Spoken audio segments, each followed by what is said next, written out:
All right, so welcome everybody. We're very excited today. So the topic for the meeting today is marketing your business in the age of the pandemic. So obviously a lot of things have changed as a result of COVID-19, and we're looking forward to a lot of great content today. All of these slides are available on our website, and we are recording the presentation as well. I just want to take a moment to thank our civic investors, SwageLock and Raptite, as well as our key investors, Aflac, Maznak, Raskin, Ryder, and Nestle. And then finally, our corporate investors. As you can see, there are many. These are people that are members at the $1,000 level with the chamber. They're all listed on our website as well, and we hope you will support these great chamber members. Also, if you haven't seen, we've been pushing this out, but we are having a job fair coming up. The City of Solon and the Solon Chamber of Commerce in our Solon Community Park on June 3rd from noon to 4. There's information on the website. I will say that I'm seeing a lot of registrations come in, so it's filling up quickly. If you want to participate, I encourage you to do so, soon, so you get a spot.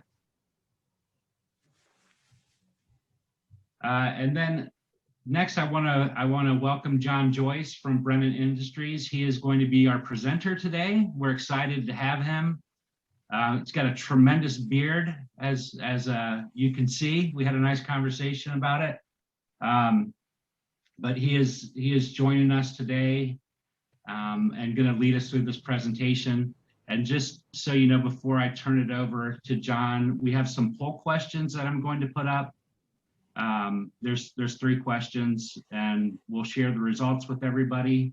But with nothing else from me, John, I will turn it over to you. Welcome. Okay, glad to be here, guys. Good to see your beautiful faces.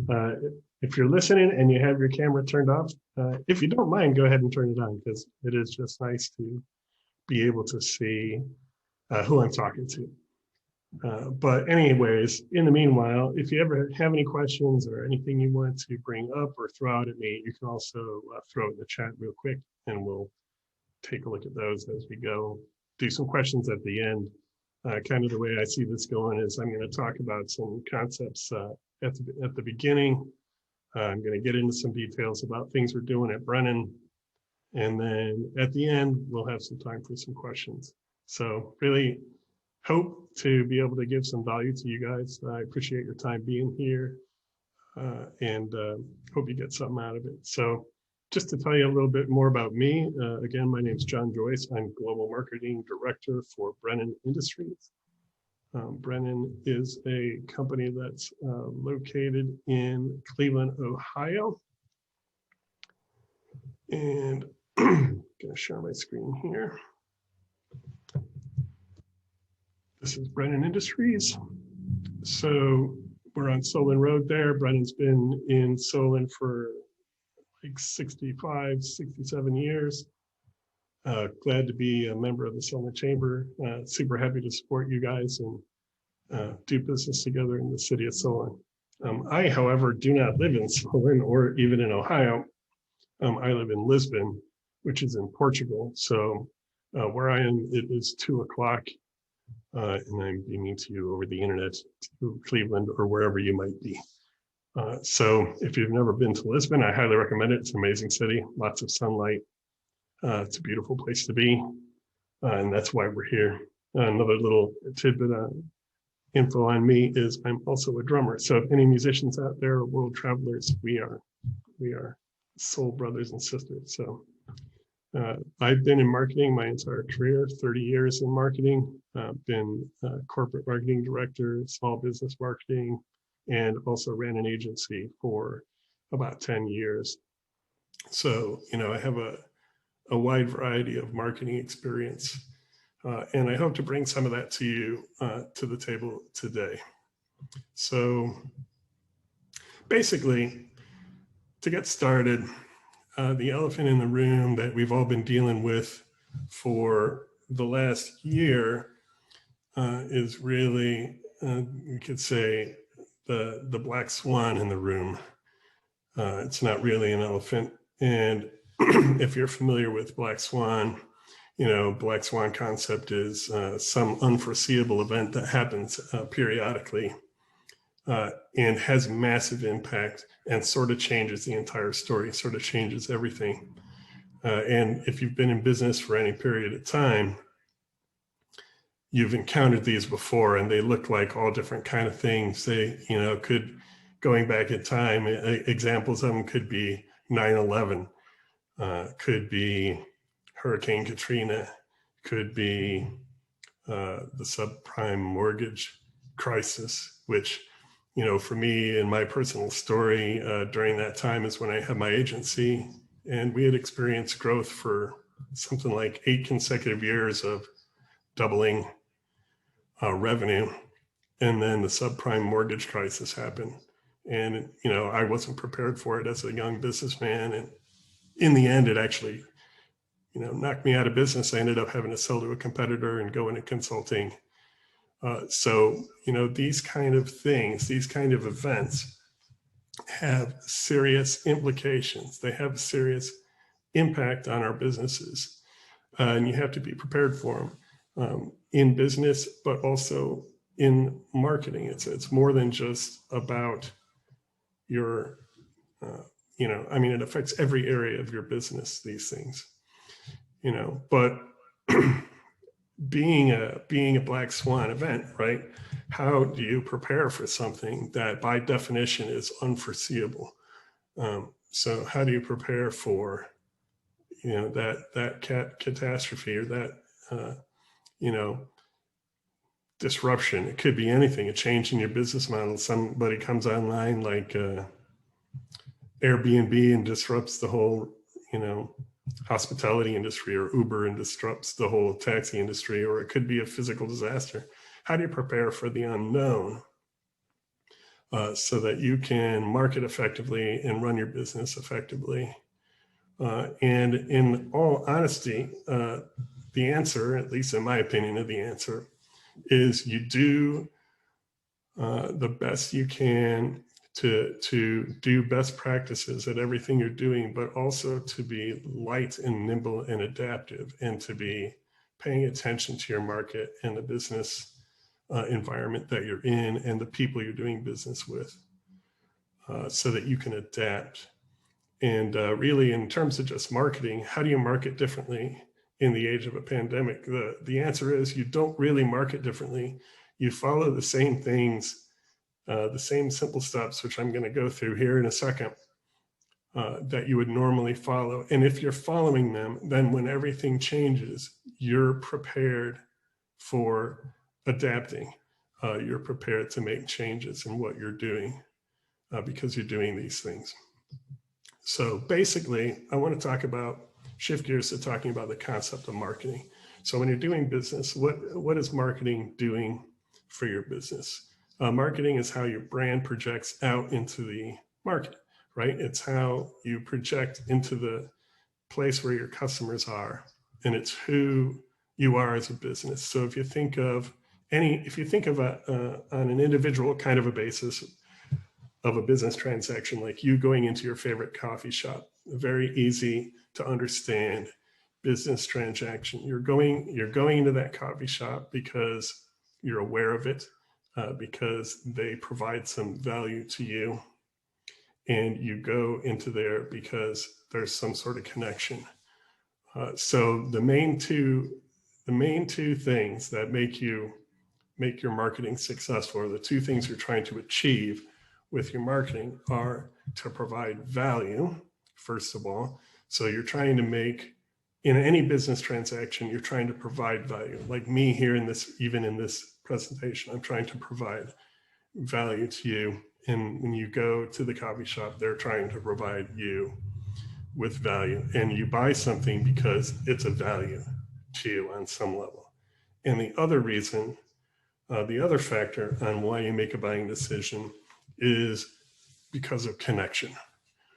So this is something in a small business, it's easy to see and somewhat easy to do. Like in a coffee shop, you go in the coffee shop enough times, they recognize you, you recognize them, they know your name, they know your drink. You're familiar with the environment. On an industrial enterprise level, this gets harder, right? This becomes more of a task. Like, how do you connect with people as your business is bigger? If it's not personal, if it's B2B, if you're dealing with procurement departments. So there's all different business scenarios, but regardless of the different scenarios, what you're trying to achieve is the same two things: provide value and make a connection. Okay. And that never changes. Okay. So keeping your focus on that will see you through any kind of change in the environment around you in terms of marketing. So how do we do that? What does it look like? What are some steps? What are some elements of connecting and providing value? The first and most important one is listening. So that is just knowing the voice of your customer, knowing what they're going through, hearing them, hearing what they want, what you can do for them, what their challenges are, how you can help to meet those challenges. Another piece of the puzzle is personalizing. So this is, even in the context of business, we can tend to industrialize, right? We want to automate. We want to make the most widgets, most coffees, most whatever with the least amount of work and least amount of interaction. And that's anti-personal. So in order to make it personal, you have to fight against that. And I'll show you some examples of things we do to personalize. But listening and personalizing are two of the key concepts. It's basically knowing your audience, knowing your market, and positioning yourself to address those things that they really care about. And then the last step is virtualize. Now, this is, in a modern marketing environment, this might not apply to every single area of business, virtualize handing somebody a coffee, but you do in marketing. So in marketing, you're projecting out into the world the image of what your brand is, what it stands for, who you are. And the best way to do that now is virtually. And this has been a huge shift that's been going on, for a long time, but due to the pandemic has really been accelerated, right? So here we are having a virtual meeting. You've had 1 million Zoom calls in the last year. You have Zoom fatigue just like everybody else. So the whole point is everybody's been forced to virtualize everything they do, and that's not going away. That's going to increase. So how do you personalize and virtualize and listen and provide value digitally all at the same time? That's kind of like the essential thing that we're trying to accomplish here: to connect, listen, personalize, and virtualize. So that's kind of the main concepts that I want you to get. What I want to do now, though, is kind of shift gears a little and show you some things that we're doing in our company to accomplish these things. But before I do that, I just want to say that what I'm going to show you are things that we're doing in Brennan Industries, right? Brennan Industries, I don't know your businesses, but they're probably very different. All of yours, each individually different, which is why I really wanted to go over that first part. That first part, if you need to apply or find your own way to apply those concepts from the first part of this message to your business. And it's going to look different from the way I did it. So connecting in a retail environment is going to be different. In a restaurant environment, it's going to be different. In a business, an industrial reseller business, it's going to look different. So this is our examples, just to kind of show you what we're doing, but you're going to have to personalize your own kind of examples. And we can talk about that at the end when we do questions. I'm glad to, help you talk through this, and I'll try to provide whatever wisdom I can from my years of experience. So how does Brennan do it? When we've talked to our customers, one of the biggest thing that they want from us is education. Okay, so we sell an industrial product. It's technical. Engineers design these things, and engineers design the things that these go into. So you're dealing with a lot of engineer type people, a lot of technical people. And what they want is education. They want to fully understand your product, ins and outs, why, how is it different, technical specifications of it, how it brings value into their thing that they're building with your product or with Brennan's product. So, a huge component of our way that we are providing value to our customer base is through an education program, through what's called content marketing, just putting content out there into the market that we hope is valuable. And we don't charge money for this. We're just trying to, create value. So the idea is that some person who's an engineer or whoever they are, their first interaction, from interaction number one with Brennan Industries, they're receiving value. So they're like, well, why are you different than, ABC Co over here? Well, they're giving me value. They are listening, and they are personalizing things to my specific needs, and they're providing me value. And that's kind of, that's how we're achieving these objectives. So we have what I just showed you. We produce guides, we produce blogs, we produce videos, we produce a whole bunch of technical specifications. These are here's an example of our core products, very different from yours, I'm sure.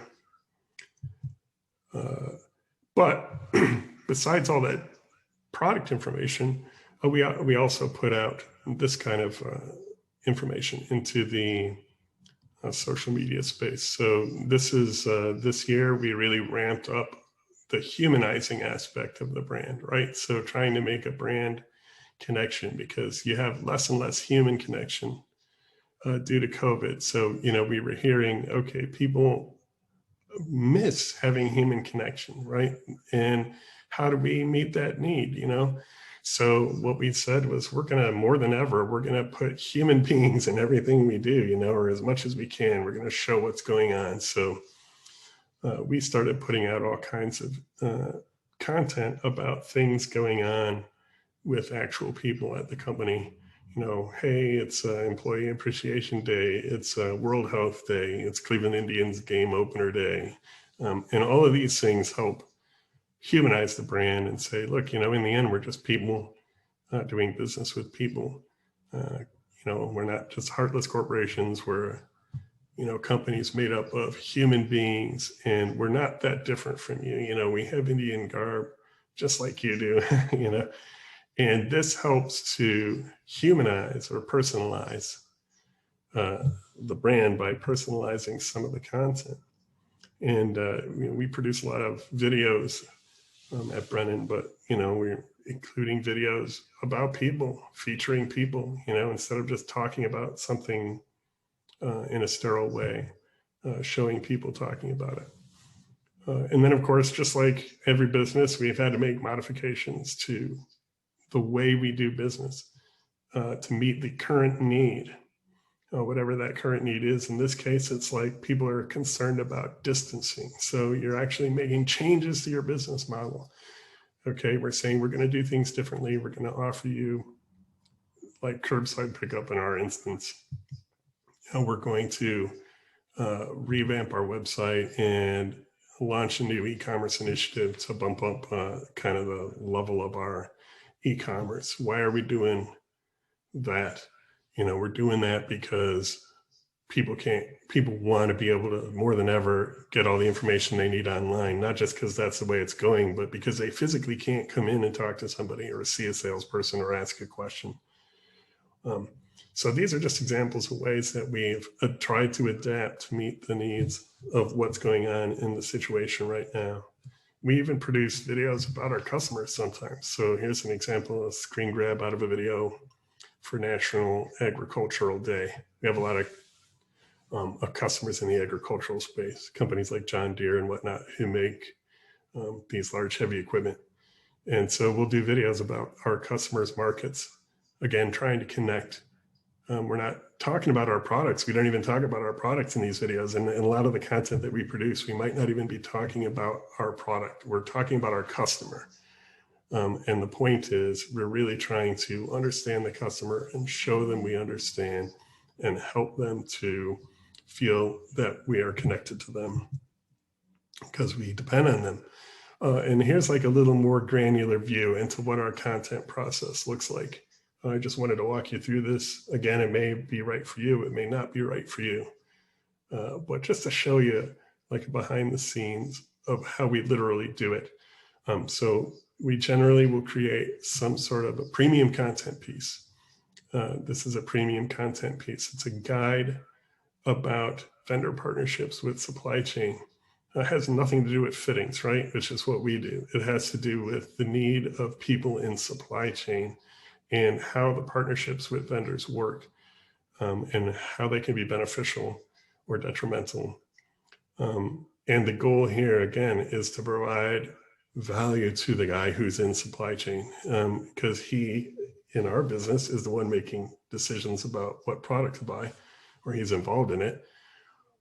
So we produce a premium content piece like this guide talking about various aspects of something that he's involved in every day, trying to give him some little nugget of value. And we release that piece of content, and then we support it with blogs.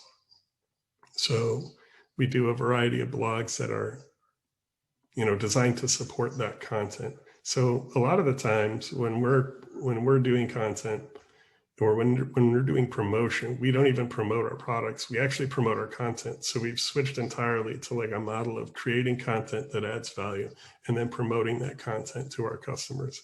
And oh, by the way, we make fittings is kind of like our approach right now. So here we are promoting that content in blogs. Those blogs were all supported through social media. We do a lot of social media, mostly on LinkedIn, but your business could be different. And mix it up with infographics and videos. So here you can see kind of like a complete chain of from one content piece, which is carefully researched and written to provide value to our customer. We can create something like 40 different supporting pieces that all go out into the marketplace. And he might come into contact with any one of these. And again, the goal is just to be like, hey, right from the beginning, my first interaction, I see Brennan and I'm getting something out of it. And then we take that process and we repeat it over and over.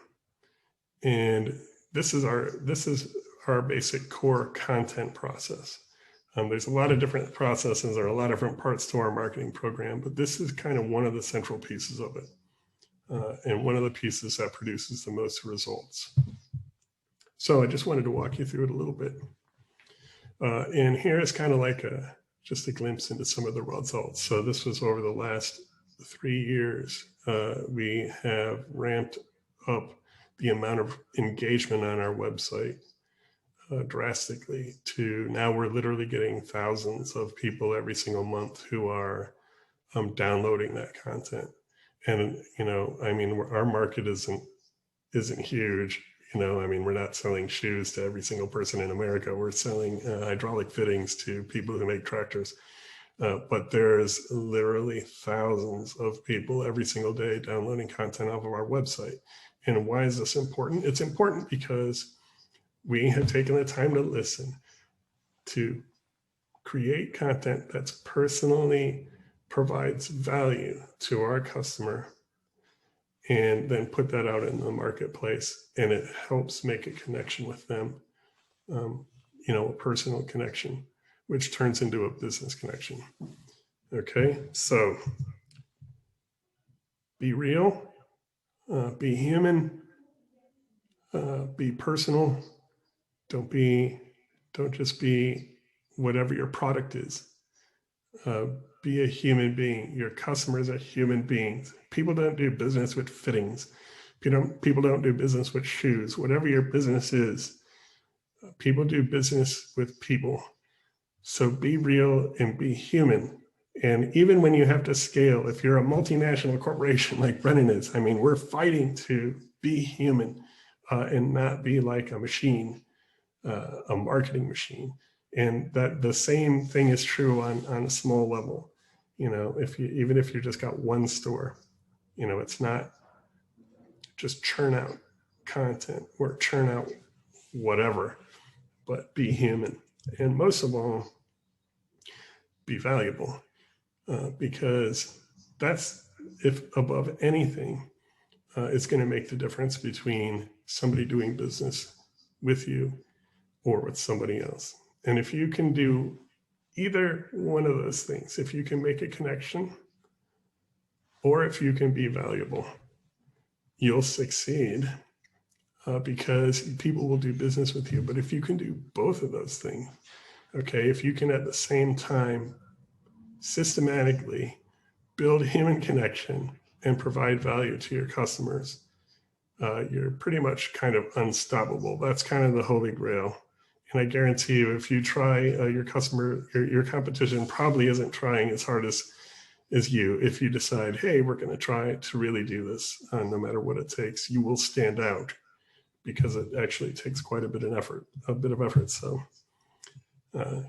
if you do it, you know, you'll stand above your competition. So really, overall, that's the majority of the content I had to share with you. It's short and sweet, but I wanted to give you a glimpse into what we're doing and how we operate, but also to give you the bigger overall picture and hopefully give you a framework that you can apply to your specific business, because I know we're all in different places doing completely different things. So it's definitely not one size fits all. So at this point, the presentation is done, but I would be glad to take any questions that you guys have. You can throw them in the chat, or you can just ask me your questions and I'll be glad. There is one question in here. How long does it usually take to create one piece of content? So that whole chain of content that I showed you, we have like an entire team doing that, right? But I would say we produce something like 4 or 5 of those a year, that entire chain. So, you know, we're not pumping those out, but because there's a lot of pieces in that, you know, you have the premium content piece and you have a lot of little pieces that go with it. You know, there's something going out all the time on some level. That said, we did something like 20 videos this year. So, you know, I don't know, we produce a ton, but I would say a couple of months would be the short answer. How do you determine the value attribution of your initiatives? Do you have a specific KPI? So we track, we systematically track all interactions online using HubSpot, basically. So because we're digital, basically like digital first in terms of marketing, or digital almost entirely, all the interactions happening online, it's actually surprisingly easy to track that kind of stuff, especially if you're using like a marketing platform like HubSpot or Pardot or Marketo or whatever. The whole point of some of those platforms is to help you to track, like, you know, but if you link that back into your sales data, okay, attribution is actually super complex and difficult, especially at a large scale, but because you have to link together all these different systems. But if you can take the marketing systems and the ERP and sales systems and link them together, then you can see, okay, customer A spent so much money in a year and he interacted with content here, here, here, here, and here. And therefore you could kind of search out backwards and extract from that the value of those initiatives individually. Besides web hits, how do you measure your marketing success? My metrics are conversions, creation of leads, and creation of money. So in the end, money is the only thing that matters. Just being business people here, we're all essentially business people. So that attribution of revenue is super important. And then when you can't do that, creation of leads. So those are my two metrics: creation of good leads. Let's see. How much, wait, is there a suggestion? Any suggestions to start small startups where they autofocus to help create a brand and brand awareness? Where to focus is on your customers. Okay, so this is, I think somehow businesses and even marketing people don't get this enough. Like you should put it on a plaque and put it over your desk, because it's only always about your customer.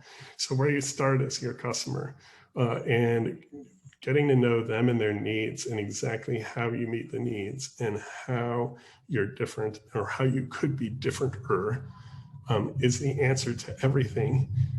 Because if you understand that and you can achieve that, and then when you hold that up to your customer, it just creates automatic business. You don't have to like do fancy marketing tricks or like confuse somebody or lie to somebody or manipulate somebody. You just understand them and do business in a way that meets their needs, and they'll continue to do business with you. So as a marketing guy, I've been asked a lot of times, like, to do kind of shady things, just to be honest. Like people people want marketing to lie. They want you to hype and mislead and manipulate and all of this kind of stuff. And when I had my agency in particular, all kind of people would come through the door and be like, oh yeah, they have these great ideas, but it doesn't work. So I will just tell you up front, from 30 years of trying to do this, it doesn't work. What works is having an excellent product, being able to deliver it, and making sure your customer understands it, okay, and that they want it. And that works all day long, you know. So if you get in your customer's head, understand what they want, provide it to them, they'll buy it. How much did SEO go into driving traffic, or do you find creating original content help the most? So we find that creating original content helps the most. SEO is, again, one of those little things that's kind of like a trick, basically. Optimizing your content is important, but actually having good content is like 1,000 times more important. So if you have something of value, people will like it, they'll share it, they'll talk about it, they'll tell other people about it, all of which are 1,000 times more important than SEO. You know, being able to be found on Google is somewhat important, but if you have a product that really, really, really meets your customers' needs, you could be completely off of Google, not even have a website, and still be jamming business. It happens all the time. So, you know, is SEO important? Yeah, it is. We're actually we're just looking at it stronger than ever right now, SEO, just to further, you know, enhance the amount of people that find our content. But it's not where I would start. I would start with fully understanding your customer and trying to provide them as much value as you possibly can. In your large scale business, how do you determine a good lead? That's a great question. So we have several different levels of lead ranking. So we have what I'd call just prospects, marketing qualified leads, sales qualified leads. And there's like a multi-tiered process to determining what they are. But some of the things that go into it are, how much are they interacting with our content, with our website? What's their demographic and, you know, business graphic information, like what kind of business, what kind of role, all that kind of information. That all goes into kind of an algorithm, honestly. So like we rank our leads up to a certain point, they're handled by automation. After another point, they're handled by an inside layer of salespeople. And then on a point beyond that, they're handled by our external salespeople. And it's kind of a bit of a process, but that's how we manage it. And some of those leads we actually give to our customers. One of our unique selling propositions to our customers who are distributors is that we generate a ton of leads that we don't want because they're not the right fit. So we generate these leads and then we take them and we give them to our customers who do want those kind of customers, like small customers we don't work with. We work with like distributors, and we work with big national companies like John Deere, SpaceX, Volvo, Toyota, those kind of companies, but like little guys we don't want. So when we get all those leads, we hand them to our distributors. Is it mostly done in HubSpot or manually? A lot of it's done in HubSpot. I think you're talking about the leads and ranking the leads. I'm not entirely sure, but if that's what you're talking about, the first level of it is done in HubSpot. Once they reach marketing qualified, then it's done manually. From your years of experience in the business world, what techniques have you found useful in order to stand out more than your competition? What works is being really bold. That's what I've found works. So in order to do that, understanding the truth about you is important. So like when I was in the agency world, what I would do is I would get to know this company. I would say, they're in business and they're succeeding. So there must be something excellent about them. Otherwise, people wouldn't work with them, you know? And then I spend time trying to uncover what that thing is that makes them special, because most of the time they don't know what it is. It's like you're inside the jar and you can't read the label, right? So once you uncover what that excellent thing is, and you can be really true in saying it, like, you know, we have the best, whatever it is, because of this, then you stand up on the top of the building and you shout it like your life depended on it, really boldly. Like you say, you know, this is absolutely, without a doubt, the best, whatever it is, fill in the blank, that you've ever seen, or your money back, you know, kind of a thing. So if you can, the combination of knowing what makes you excellent and then not being shy about it, but like actually being extraordinarily bold about it, gets a lot of attention and works really well. But it has to be true. If you're lying, if you're stretching the truth, something like that, it'll just go straight down the toilet. And if you're half-ass about it, excuse my language, it won't work either, because people's detector of you're lying to me is very, very sensitive, you know? So you have to be able to find what it is and then just be like 110% committed to, no, we are without a doubt the best. And here's 6 reasons why, or whatever. Maybe you're not the best, maybe you're the cheapest, maybe you're the fastest, whatever it is. Okay, so that was a bunch of questions. Anybody else have any other questions? You guys had some good questions. What is your guys' greatest challenge in marketing your business? I got a question for you. I just try to come up with new things, you know, to always be posting or talking about without being too much or without being too dry. Yeah. What is your business, Michelle?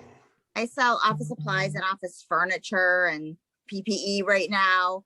I do a lot on LinkedIn, and I do find that while people look at, you know, pretty much everything I put out there, the most responses I get though are more on my philanthropic side, when I volunteer for something, when I post a community event. You know, I mean, I find that I get a lot more I don't know, traction on those. Okay, so if you're dealing in anything that's remotely a commodity, like anything that people can get anywhere else, okay, then the connection side is important. So what you're seeing there is, in my opinion, and I only know just from 20 seconds of talking here, that people like the human connection to your part of the business. Right.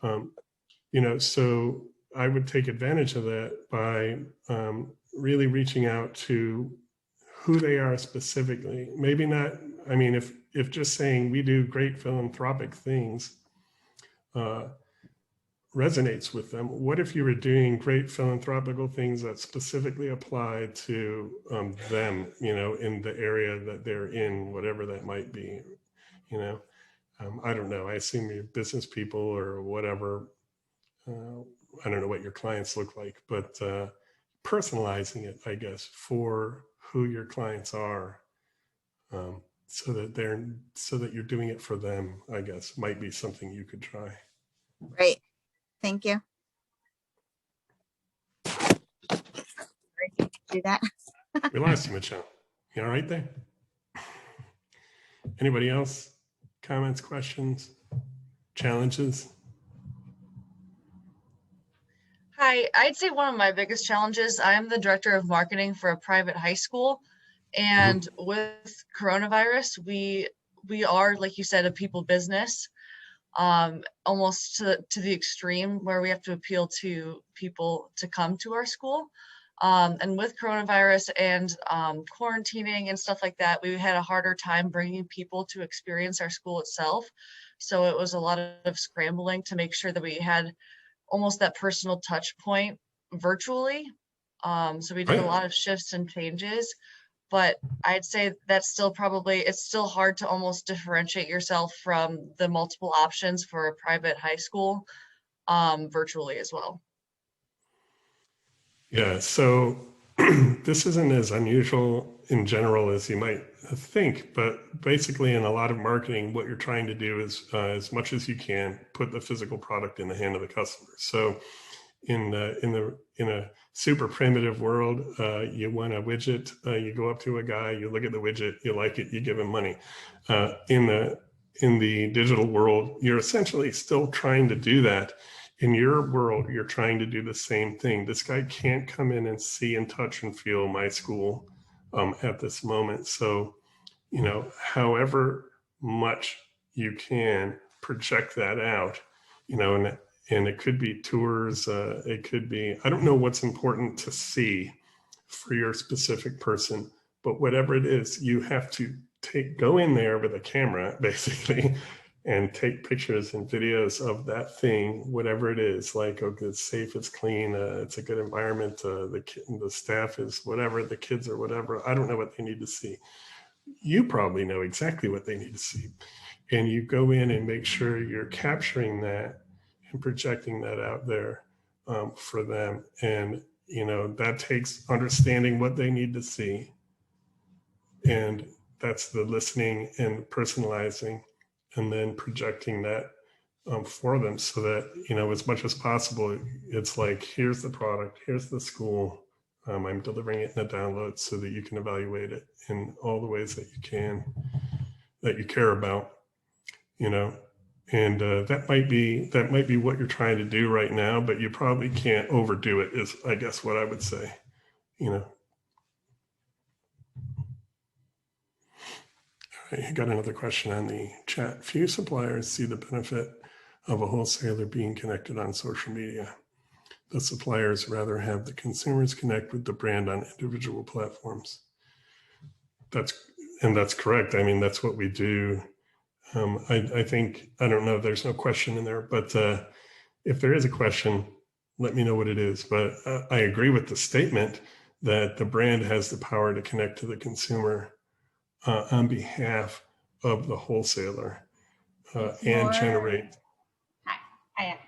Hi. It's more of a challenge rather than a question.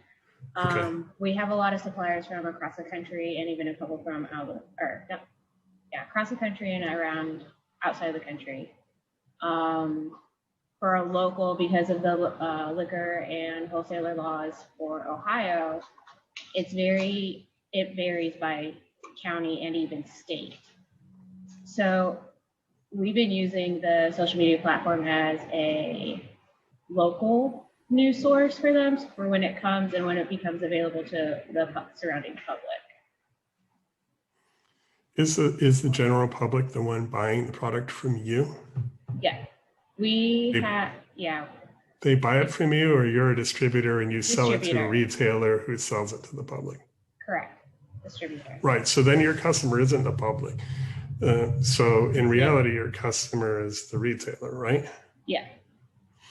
So then you don't even need to reach the customer, just to be honest. So it's the brand that's reaching the customer and you're reaching the retailer, you know, so you need to focus your marketing efforts on the retailer, not even the end customer, because they're not really actually critical to your business.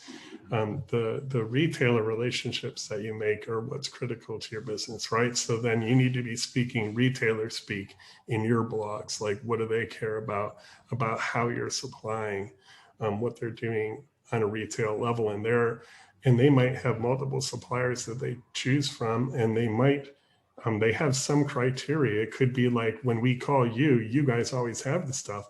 A lot of times it's something as simple as that. You know, if you're better at that, okay, that's a logistics and an inventory and operations kind of thing, then that's what you need to be saying. Like, you can forget the other guys because they won't have it when you need them, but we always have it, you know? So that's, your messaging should be tailored towards in my opinion, based on this like 20 seconds, your messaging should be tailored towards the needs of the retailer. And you don't even need to care about the consumer almost hardly at all, because that's the retailer and the brand's job, you know? Does that make sense? Mm-hmm. Okay. Any other thoughts, questions?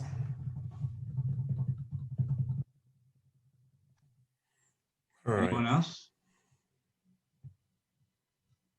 All right. Well, I want to thank you so much, John. I think that was really excellent content. And, you know, for me, sitting back kind of listening, I just love the idea that you talk about being real, being human, being valuable, you know. So the idea of thinking about the customer first instead of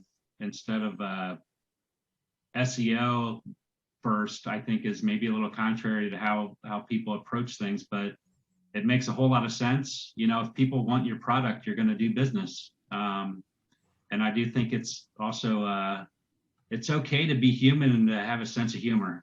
I think we could have a little more of that these days. I'd like that. So anyway, thanks again. I'm going to share my screen now and just kind of, and thanks everybody for everyone's comments. I'm going to share my screen now and just, I'm going to show you what we have coming up next here at the Chamber. So hopefully everyone can see my screen, but we have this Saturday at 1 o'clock, we're doing a ribbon cutting at Soul and Bicycle. They have a new location. So hopefully we'll see everybody there. And then we have our next Western Reserve Safety Council.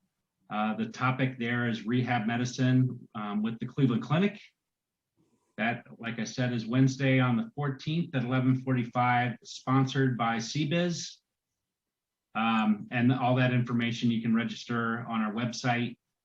And then also something I'm pretty thrilled about is we've got some live networking coming up. So at Adrenaline Monkey, which is a very cool place if you've never been there, we're going to do a business after hours. That's on the 29th from 4 to 6. Nice big space so we can social distance and still have fun. You can register on the Chamber website, and then we're going to have some morning networking starting up at Heritage Coffee. So that is going to be on Thursday, May 6th at 8:30 a.m. Again, you can register through the Chamber's website. Whoop, there you go. Thanks, everybody. Thanks, everyone. I appreciate you attending. Yeah, guys, thanks for having me. Have a good day. Thanks, Thank you. John. Bye-bye. Thanks, John. Thank you very much, John. Thanks, Anytime. guys.